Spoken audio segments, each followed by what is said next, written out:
بسم اللہ الرحمن الرحیم۔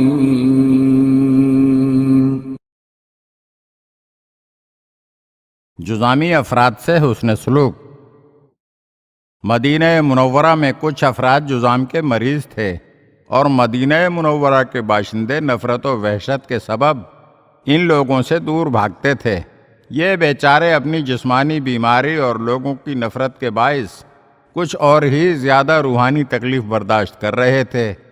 چونکہ وہ یہ دیکھ رہے تھے کہ دوسرے لوگ ان سے نفرت کرتے ہیں، اس لیے یہ لوگ آپس ہی میں مل بیٹھ کر باتیں کر لیا کرتے تھے۔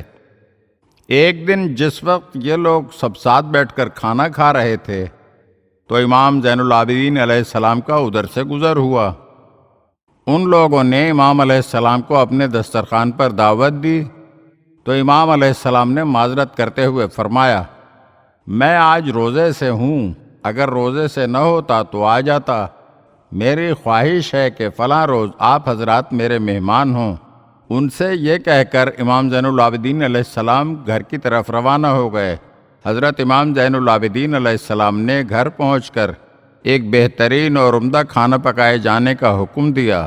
مہمان اسی وعدے کے مطابق حاضر ہوئے تو نہایت احترام کے ساتھ ان لوگوں کے لیے دسترخوان بچھایا گیا۔ ان لوگوں نے کھانا کھایا اور امام علیہ السلام بھی اسی دسترخوان پر بیٹھ کر ان کے ساتھ کھانے میں شریک ہو گئے۔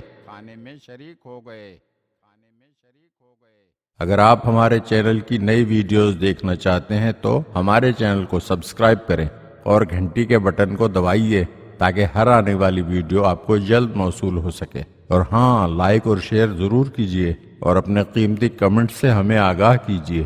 شکریہ۔